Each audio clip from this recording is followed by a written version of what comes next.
Hello bachcho, let's read this question. The question says in the circuit shown in figure, if ammeter and voltmeter are ideal, then the power consumed in 9 ohm resistor will be. हमारे पास एक figure दिया है, 4 options are given. First is 3.33 watt, second is 4 watt, third is 1.44 watt and fourth is 500 watt. तो इस question के अंदर की concept क्या यूज होने वाला है वो हम देख लेते हैं. की कंसेप्ट की कंसेप्ट की कंसेप्ट इस क्वेश्चन के अंदर क्या यूज होगा. फर्स्ट की कंसेप्ट इज रेजिस्टेंस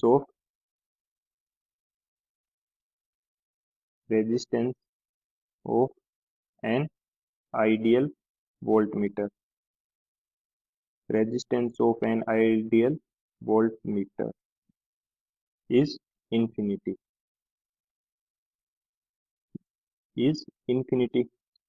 सेकंड की कंसेप्ट इसके अंदर क्या यूज होगा. Resistance of ideal ammeter. Ideal ammeter is zero. ये दो की कंसेप्ट हो गई हमारे पास. क्या कि आइडियल वोल्टमीटर का जो रेजिस्टेंस होगा वो होगा इन्फिनिटी एंड आइडियल एमीटर का रेजिस्टेंस होगा वो होगा जीरो. थर्ड की कंसेप्ट हमारे पास क्या यूज होने वाला है. P is equal to V की square divide by R and I की स्क्वेयर मल्टीप्लाइड बाई आर. यानी कि पावर कंज्यूम क्या हो जाएगी, वी की square divided by R and इसी को लिख सकते हैं आई स्क्वेयर आर. तो इन तीनों की कंसेप्ट की हेल्प से हम लोग इस क्वेश्चन को सोल्व करेंगे. इस क्वेश्चन के अंदर बेसिकली की पॉइंट है क्या कि अगर आइडियल वोल्टमीटर का रेजिस्टेंस इन्फिनिटी रेजिस्टेंस है तो वो अपोज करेगा करंट को. एंड इस ब्रांच के अंदर जिसमें वोल्ट मीटर लगा हुआ है इस ब्रांच में कोई करंट फ्लो नहीं होगा. कोई करंट फ्लो नहीं होगा तो हम इस ब्रांच को हटा सकते हैं. इस ब्रांच को हटाने के पास में बाद में सिनेरियो हमारे पास क्या होगा वो देखते हैं. तो उस ब्रांच को हटाने के बाद में हमारे पास सिनेरियो क्या है. ये रेजिस्टर्स हैं 9 ओम 6 ओम 30 ओम एंड 20 ओम. इनको कनेक्ट किया गया 30 वोल्ट की बैटरी के साथ में. तो अगर इस कंडीशन में अगर मैं आर नेट फाइंड कर लेता हूँ सर्किट का, तो आर नेट मेरे पास क्या हो जाएगा. मेरे को फाइंड करना है आर नेट. सर्किट का आर नेट मेरे को फाइंड करना है. सबसे पहले देखते हैं ये 9 ओम रेजिस्टेंस इस 6 ओम रेजिस्टेंस के साथ सीरीज में कंबाइंड है. तो इन दोनों का नेट रेजिस्टेंस कितना आ जाएगा. ये मेरे पास आ जाएगा 9 plus 6 which is equal to 15 ohm. ये मेरे पास आ गया 15 ओम. अब 15 ओम इस 30 ओम रेजिस्टेंस के साथ पैरेलल कंडीशन में है. अगर इन दोनों के रेजिस्टेंस को मैं बोल देता हूँ आर ए बी अगर मैंने इसको बोल दिया तो ये मेरे पास कितना आ जाएगा 15 into 30 divided by 15 plus 30 which is equal to 15 into 30 divided by 45. ये हमारे पास आ जाएगा आर ए बी. मेरे पास आ जाएगा 10 ओम. ये मेरे पास आर ए बी आ गया. और आर नेट मेरे पास कितना आ जाएगा. R net of the circuit का आर नेट कितना आ जाएगा. ये 20 ओम रेजिस्टेंस इस 10 ओम रेजिस्टेंस के साथ सीरीज कॉम्बिनेशन में होगा. तो ये मेरे पास हो जाएगा 20 plus 10 which is equal to 30 ohm. अब ये मेरे पास आ गया 30 ओम. आर नेट मेरे पास आ गया 30 ओम. तो बाई ओम्स लो इस सर्किट के अंदर करंट कितना फ्लो होगा. I which is equal to V divided by R. V मेरे पास है 30 वोल्ट की बैटरी है एंड रेजिस्टेंस है 30 ओम. तो ये मेरे पास आ गया 1 एम्पियर. यानी कि इस टोटल सर्किट के अंदर करंट फ्लो होने वाला है वो है 1 एम्पियर. यानी कि यहाँ से करंट फ्लो होगा 1 एम्पियर एंड यहाँ 1 एम्पियर जाएगा एंड यहाँ से 1 ampere according to resistance divide हो जाएगा टू पार्ट्स में. तो अब अगर मैं फाइंड कर लूँ इस 20 ओम रेजिस्टेंस के अक्रॉस पोटेंशियल ड्रॉप, ये मैं फाइंड कर लेता हूँ. तो ये मेरे पास कितना आएगा. पोटेंशियल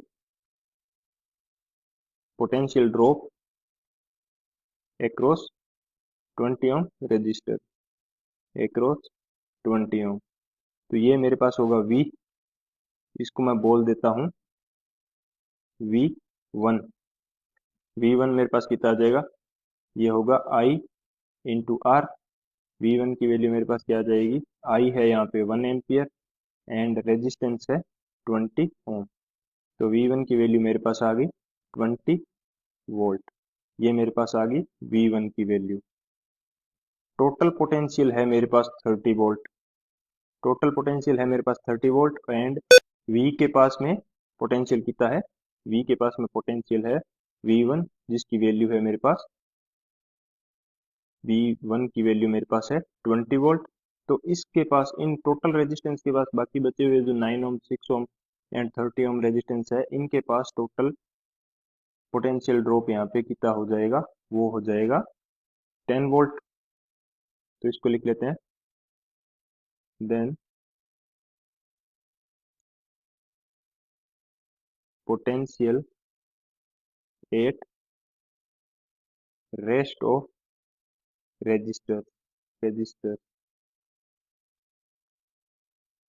रेस्ट ऑफ रजिस्टर्स पे पोटेंशियल कितना आ जाएगा, विच इज इक्वल टू, मैं इसको शो करूँ V2 से तो ये मेरे पास हो जाएगा V माइनस V1। V मेरे पास है 30 वोल्ट एंड V1 है 20, तो यहाँ से मेरे पास V2 की वैल्यू कितनी आ जाएगी, V2 is equal to 10 volt. V2 मेरे पास आ गया 10 वोल्ट। इस 10 वोल्ट रेजिस्टेंस का मीनिंग क्या है, ये जो 9 ओम एंड 6 ओम एंड ये 30 ओम, इन दोनों पे यहाँ पे पोटेंशियल कितना होगा 10 वोल्ट एंड इस पूरी ब्रांच में भी पोटेंशियल कितना होगा 10 वोल्ट। यानी कि इस पूरी ब्रांच का पोटेंशियल कितना है 10 वोल्ट। क्यों, क्योंकि पैरेलल कंडीशन के अंदर पोटेंशियल क्या रहता है, सेम पोटेंशियल रहता है सेम। तो यहाँ पे अगर हम I फाइंड कर लें, I इन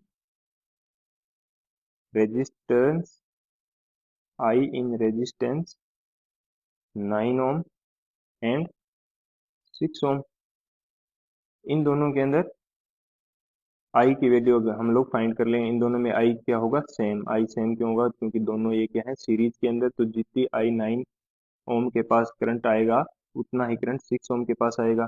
तो यहाँ पे टोटल I इस ब्रांच के लिए फाइंड कर लेते हैं। तो I की वैल्यू हमारे पास क्या हो जाएगी, V divided by R। R net इन दोनों का कितना है 15। V की वैल्यू अभी मैंने फाइंड की है 10 वोल्ट डिवाइडेड बाई R 15, ये हमारे पास हो गया 5 से इसको करेंगे, ये हो जाएगा 2/3 एम्पियर। ये मेरे पास I की वैल्यू आ गई इस ब्रांच में। यानी कि करंट 9 ओम रेजिस्टेंस में करंट कितना है, current in 9 ohm resistance is 2/3 ampere. अब यहाँ से पावर फाइंड कर लेते हैं। Power power in 9 ohm resistance which is equal to P, इसको मैं बोल देता हूँ I स्क्वेयर R। I की वैल्यू कितनी है 2/3, इसका होल स्क्वेयर एंड रेजिस्टेंस की कितनी है 9। तो ये मेरे पास कितनी वैल्यू आ जाएगी पावर की, पावर आ जाएगा मेरे पास 4 वोल्ट। ये मेरा फाइनल आंसर हो जाएगा P is equal 4 volt. Option check कर लेते हैं एक बार, ऑप्शन क्या है, power is 4 volt, option second is the right answer. I hope you understood it well. Best of luck. Thank you.